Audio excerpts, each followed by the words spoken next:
As part of Atatürk's modernization reform, thousands of foreign origin words were replaced with Turkish equivalents. Holy based! Diving into 10 fun facts about the Turkish language. You might be wondering, let's see if I learn. Fun? Well, what if I told you that in Turkish language, one single word can be an entire sentence, or that there's a past tense made just for gossip, or that Turkish was this close to becoming a universal language? Whether you are a Turkish learner, a Turkish native, Turkish almost became like the global lingua franca. That's speaker, mad. Or you just stumbled upon this video by accident, I promise you will walk away with something fun and surprising. Bro, she looks very Asian for a Turkish person, to be honest.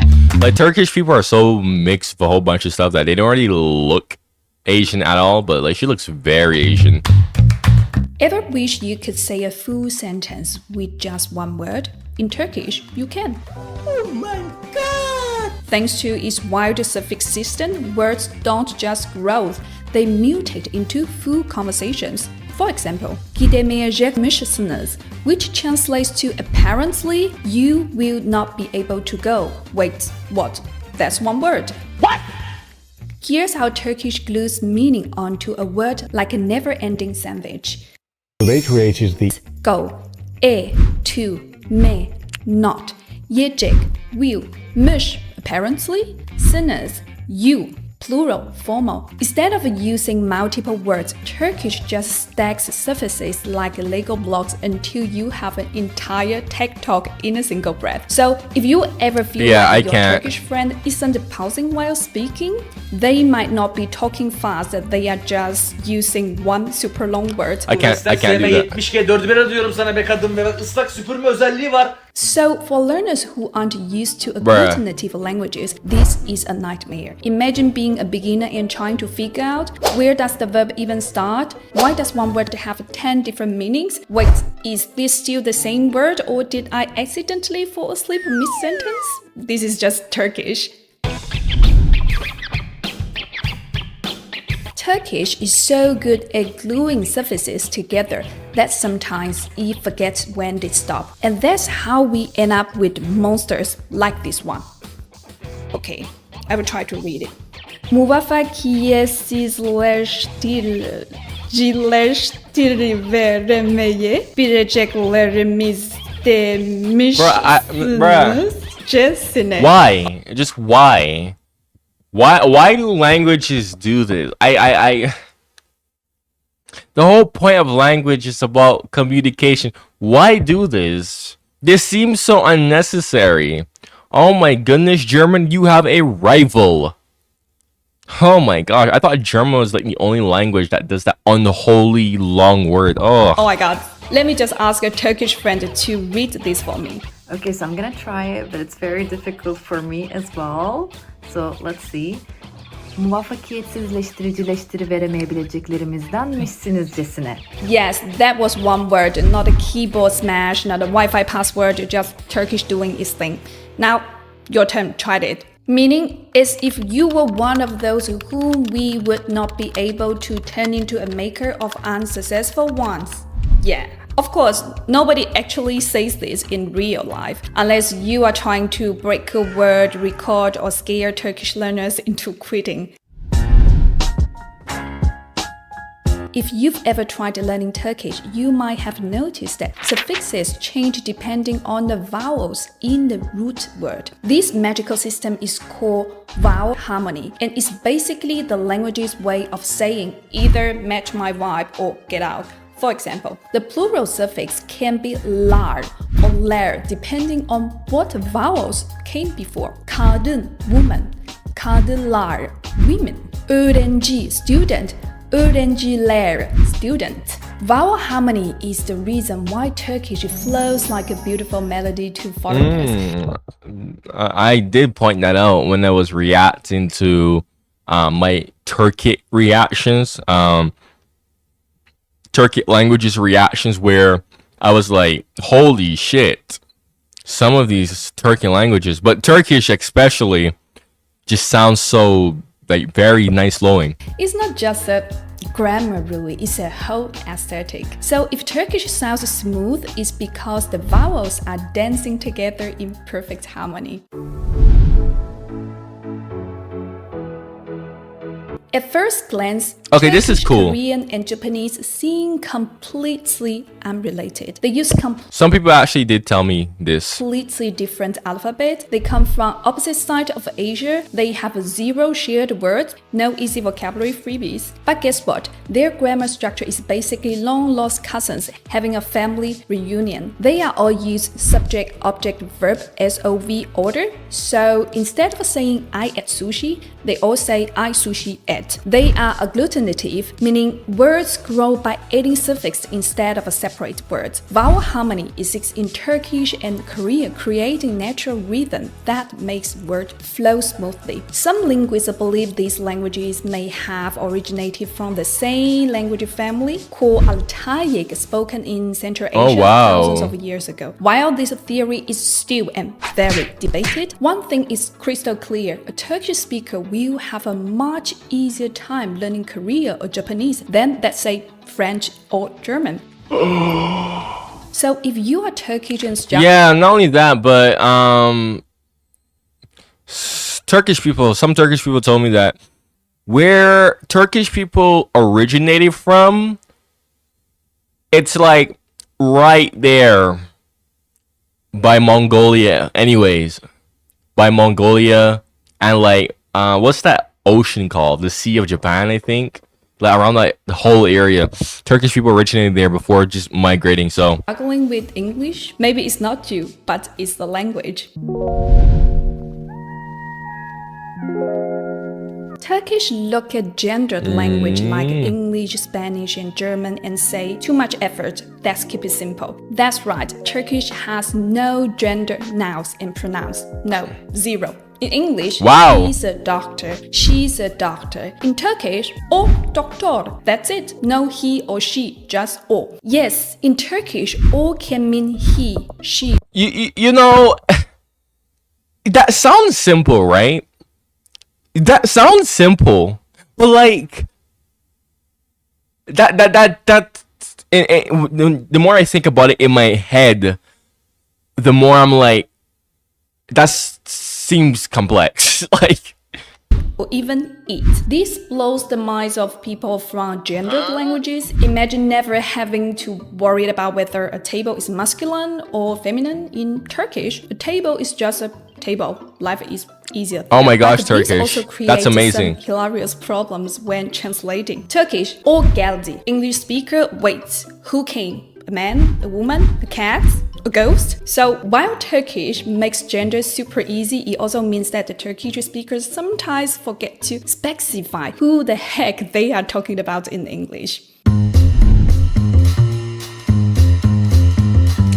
Turkish grammar comes with a built-in I heard it, but don't blame me if it's wrong feature. If you are 100% sure about What something, does that you just mean? use the normal past tense, like Ali okula gitti. Ali went to school. Okay, fine. We all saw it, no drama. But if you are just reporting something you heard, you add the secret suffix.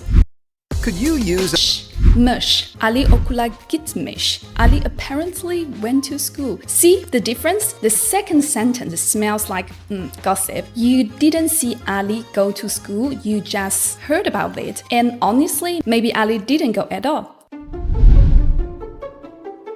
5,000 Persian and Before Arabic I words are in Turkish. 5,000? Language reform. Turkish wasn't just sprinkling 5,000? Arabic words. It was practically drawing in them. Some sentences were so long and complicated that even native Turkish speakers need a dictionary to understand their own language. This was because during the Ottoman Empire, Persian and Arabic were seen as prejudiced, and educated people love using these words to Yep. I did hear about that. Some Turkish people also did kind of tell me about that in my comments as well. It's basically like what happened with English and French. French is viewed as like, oh my god, the educated language, the language of the royal court, the language of prestige, and now we have so many freaking French words. It's kind of sad to see that English didn't really try and reclaim its Germanic heritage as much and trying to... I mean, there is a small movement to like make English only like Germanically spoken, and it's called English, but nah. sound more intellectual. But the downside, regular people struggle to understand official documents and literature. As part of Atatürk's modernization reform, thousands of foreign origin words were replaced with Turkish equivalents Holy to based. unify the language. The goal was to make Turkish more accessible and easier to learn. However, not all loan words disappeared. Some were just too common to replace, so they survived the feud. These include saat, clock, kitab, book, merhaba, hello.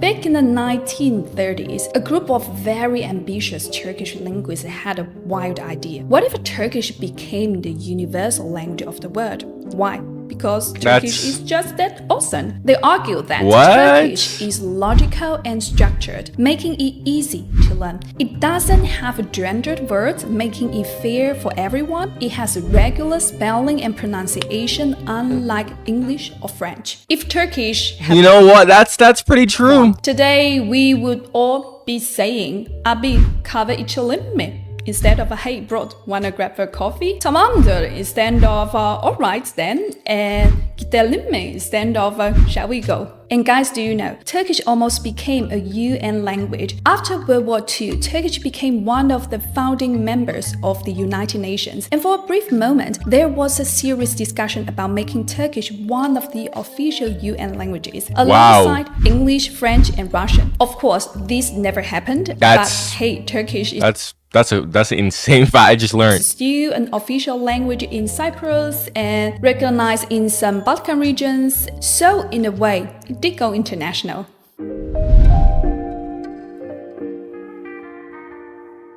The Turkish alphabet has 29 letters, but it does not include X, Q, W. Instead, Turkish replaces them with W, V, like Bro, Q is so rarely used.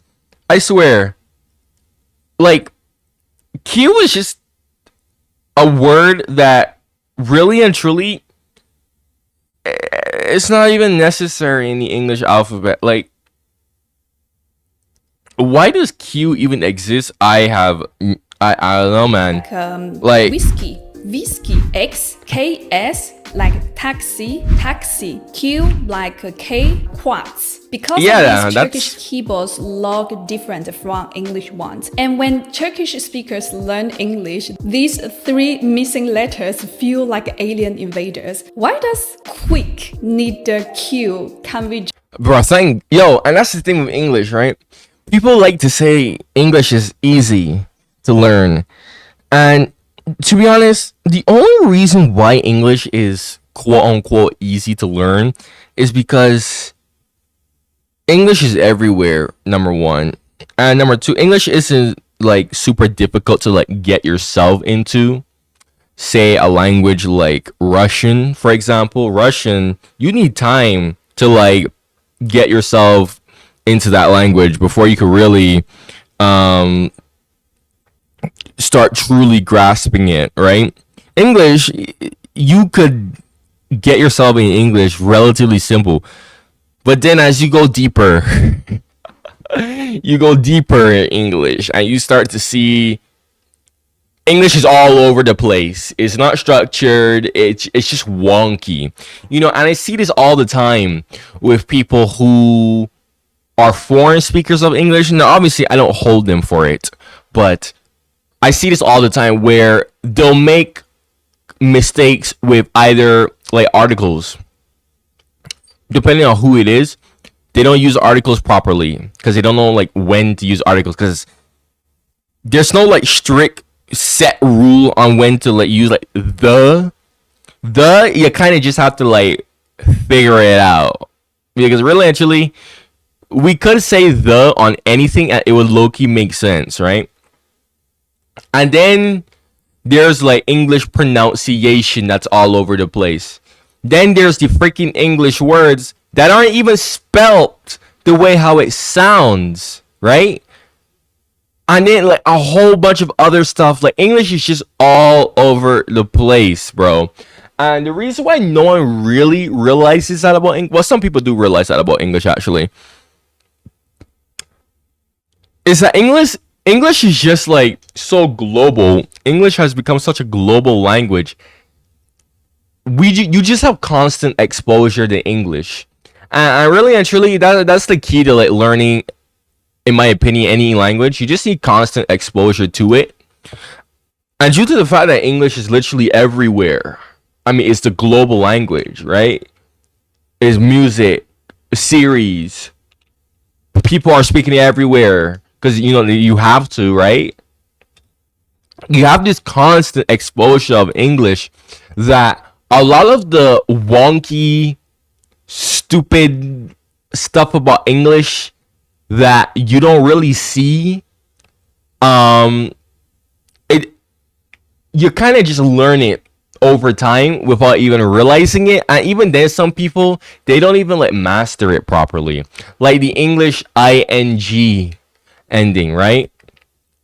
Bro, the English ing, and this kind of still messes me up in my freaking study of Russian. Russian is so structured in it that I'm not even used to that, right? Like in participles, right? Participles in English, bruh, it's all just ing ending. No gender, it's all just ing ending. Now, what's the problem with that, right? The problem with the ing ending, like eating, like, do you see the man eating? That sentence, we are simply describing someone specific, and eating is actually a verbal adjective in that sentence. It's just describing the man. But it sounds like we're using a verb when we're not, because eating is just a present participle, right? Do you see the man eating, right? But ing could also be used to say stuff like, I am playing right now. We're not trying to describe me, right? And do you see where the confusion comes? It's two different logic, but it looks the same because of that ing ending. Like, English doesn't really set, like, okay, this is that and that is that. It just clumps everything into one, and you kind of just have to learn from just context, right? English does that a lot. Like, even just thinking about it, thank God English is low-key my first language, because I don't know how I would be able to get used to that, frankly speaking. Like, having to go from saying, like, I am watching this video right now, or I am sitting down right now, right? That's a verb being used there. But then if I say, do you see the man sitting? We're not using a verb. We're using a deverbal. We're using present active participle. Two different things. But English doesn't clarify that. So that's just... even then, the explanation is so hard for me to do, because it's just confusing as hell. I hope you guys understand that. But it goes to show you that's just the surface of it, to be honest. Don't let me get started on do and the word have. Don't let me get started on that. But anyways, it goes to show you how just ridiculous English can be. And people are just privileged to just have English as the global language, that they can just get accustomed to that quickly. Just write quick and move on. Why does wax need the X, or we can just say wax? Honestly, Turkish is onto something. Yeah, and that's true. In English, we are used to saying I'm happy, you are a teacher, they are friends. But in Turkish, forget about am, is, are. They don't exist. Instead of using separate word, Turkish just sticks a physic onto the end of a word like it's no big deal. Mutluyum, I'm happy. Sen öğretmensin, you are a teacher. Wait, where's the verb? For Turkish speakers, this is completely normal. But for English learners, it's like someone just erased half the sentence. Where is the am? Where is the are? How do I know what's happening? The answer, you don't need them. Turkish keeps it simple, efficient, and to the point. So if you are learning Turkish and wondering why entire verbs... Okay, that actually kind of makes sense. And the reason why this makes sense, I don't know if Turkish does this, but the logic that's going through my head, and this is mostly because I've kind of realized this with learning Russian, you don't really need to be. You don't need that verb to be. I don't know if like Turkish uses the words as like adjectives, because adjectives describe a noun. So just stay with me here for a moment. I don't know if that's what Turkish is doing here.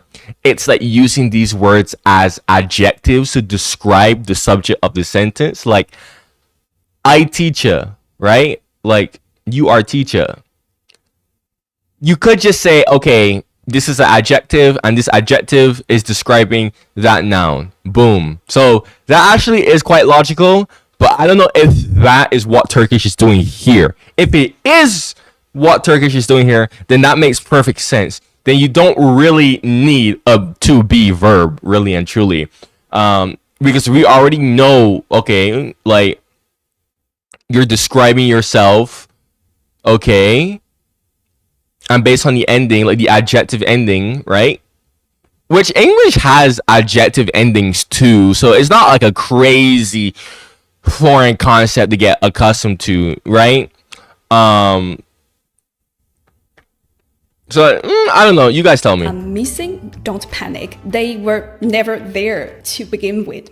And that's it. 10 fun facts about the Turkish language. I know there are so much more. If you know any other cool or fun facts about Turkish, drop them in the comments.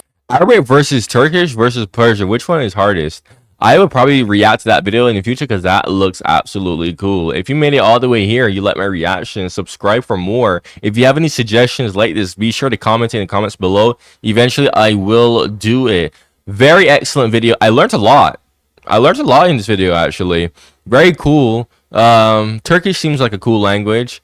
I wouldn't really learn Turkish because I have no reason to learn it. But like, yeah, Turkish is pretty cool, to be honest. But anyways, you know, thank you for watching, and goodbye.